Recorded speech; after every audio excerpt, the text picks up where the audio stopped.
Hey guys, Level Cap here. Today we're going to be doing a little bit more in-depth scout guide for Battlefield 1. This is basically the Recon class, the sniper class from previous Battlefield games. And if you enjoyed sniping in Battlefield 4, Battlefield 3, or really any previous Battlefield game, you're probably going to enjoy it again in Battlefield 1. The mechanics are similar, but there's a few changes here and there. Here you can see that I'm doing a little bit of sniping with the Gewehr 98. This is probably one of the best long-range rifles in the alpha right now. And you'll notice that the scope is actually side-mounted on the weapon. Now there is actually a button that you can press to switch between your scope and your iron sights if you really wanted to try and shoot with iron sights in close quarters. Personally, I don't think I'll be using this function that much, but instead of having canted iron sights in a modern Battlefield game, it seems like the side-mounted scope is just the way that they're going in Battlefield 1. And the reason that scopes were mounted on the side of the weapons most of the time was so that they could reduce their profile when peeking over trenches. If you have the scope mounted on top of the gun,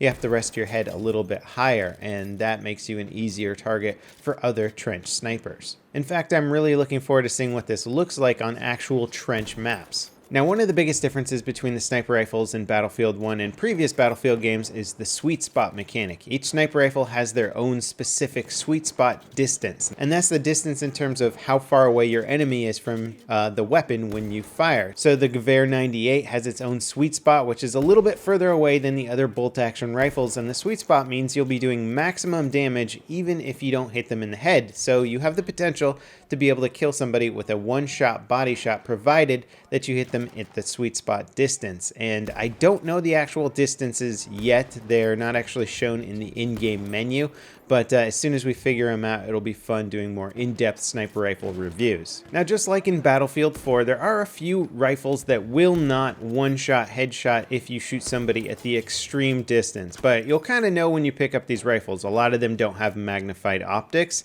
and so if you shoot somebody all the way across the map and you get a lucky headshot on them, it won't actually kill them in one shot. But the rifles that are sort of intended for long range or magnified shooting, those will always be a one-shot headshot kill no matter what. So that mechanic is still in the game.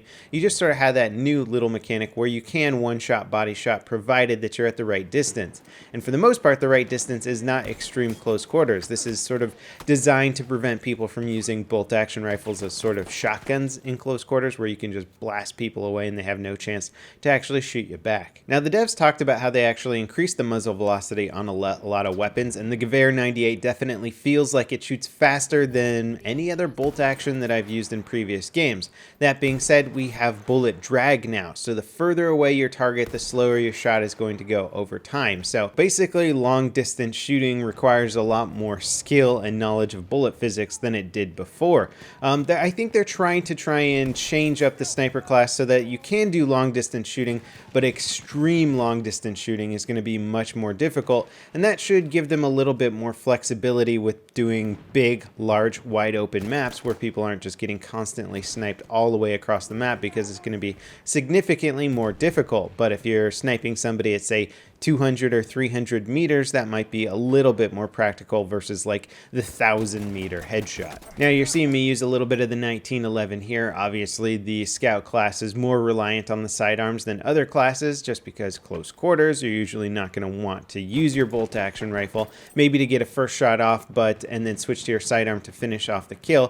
The 1911 is actually a pretty good sidearm. I found it actually trickier to use when aiming down sights, and a little bit easier to get the kill when hip firing. I believe it does over 33 damage because I was able to 3-shot kill a lot of people with it. And even though the Gewehr 98 is intended as a long-range rifle, you can pretty much use it as you would any other sniper rifle in Battlefield 3 or Battlefield 4, and you can see that I was actually being pretty effective with it while playing domination here. Sure, I wasn't playing the objective directly, but I certainly was topping the scoreboard with kills. Also, aesthetically speaking, the scout class looks pretty darn badass. They come with a cape and hat, and I'm excited to see if there's alternate camo versions or alternate costumes for these different classes. Now let's talk about a rifle that performs totally different from the Gewehr 98, the Winchester 1895, or known in the game as the Russian 1895. If you've been watching my channel or other Battlefield channels for a while, you may have heard the term aggressive recon as playing the recon class, or the scout class in this case,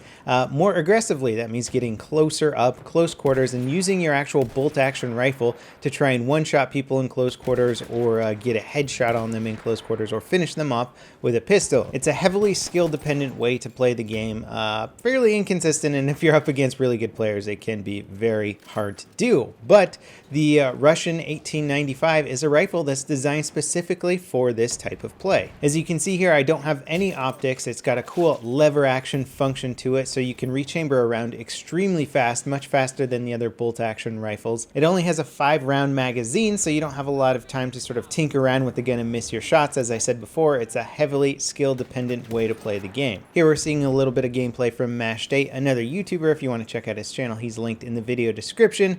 We're seeing him use it in predominantly a close quarter environment. He's being pretty effective with it as well. Now, why might you want to use this setup instead of just a long-range rifle, keeping your distance and one-shotting people from really far away, as opposed to close quarters, where you really don't have a lot of leeway if you miss your shots? Well, if you practice with this weapon a lot, learn the sweet spot, you can have a gun that can potentially one-shot, body-shot people in close quarters, provided that you are very familiar with that kill distance on this weapon. So you can potentially be one of the most powerful close quarter forces out there if you know how to use your weapon properly, and this will allow you to down a lot of people quickly, whereas if you have something like a full auto weapon in close quarters, you're going to need to use your magazine, reload. If more soldiers come, you could be in a bit of a pickle. But this weapon has, 5 rounds in a magazine, and if you hit most of those shots, you can take out a whole squad potentially. So it's very much a high risk, high reward concept here, and I imagine seeing a lot of cool clips from people who have figured out how to master this setup, just going on crazy kill sprees. One really cool graphical addition to the game is the fact that Mashed8's gun here is covered in mud right now, because he went prone in like a pile of mud, and he got his pistol muddy and then his primary firearm muddy as well. This is something that we started to see a little bit of glimpse of in Star Wars Battlefront, where your soldiers could start to get debris on them. If they went through lava, they would have like kind of black tarry stuff on their legs and stuff like that. So being able to see soldier models affected by the environment around them was extremely cool, and now that we get to see the primary weapons affected by it in Battlefield 1 is even cooler. Another thing that I haven't been able to test too much, but I think is an aspect of the 1895, is the fact that it has pretty decent hipfire. So if somebody surprises you in close quarters and you can get a little hipfire shot off, you might be able to land a good solid body shot. So this weapon here is really very much designed for close quarter to medium range combat. In fact, at further ranges, you're not going to do very much damage at all. I don't think this weapon can one-shot headshot at extreme distances, so it's just one of those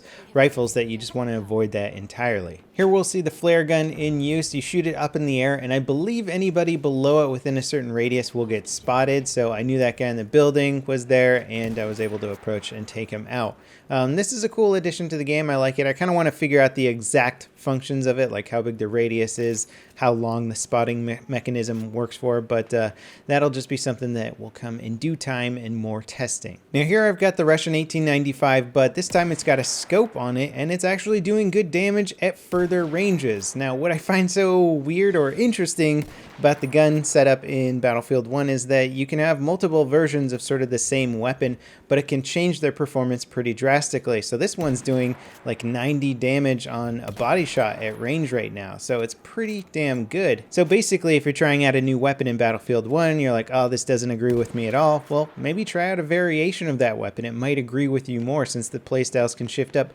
pretty drastically. Some guns will have excellent hipfire, and then a different variation of it will have terrible hipfire.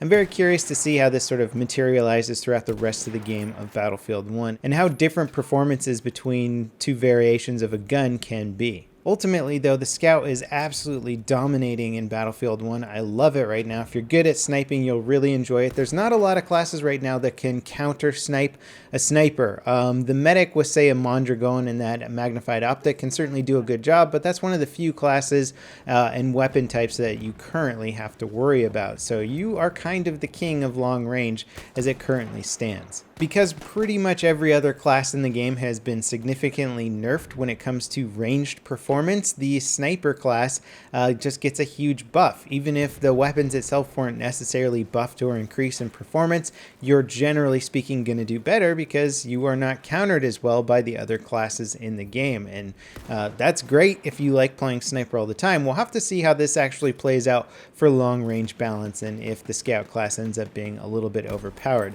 I think we might end up seeing a lot of medics playing with Mondragons to try and counter snipers, since those rifles are good at medium and long range. Without question, one of the things I'm looking forward to doing the most is really getting into the mechanics of each rifle and figuring out that sweet spot and deciding which one I like the most. Because sweet spot distance shooting is going to be a huge part of being as effective as you can be as a sniper. Not having to rely on a headshot to get a one-shot kill is going to be a very big game changer. Anyway, that wraps it up for this Battlefield 1 Alpha Scout Guide. I hope you guys enjoyed it, and I'll see you next time. This is Level Cap, signing off.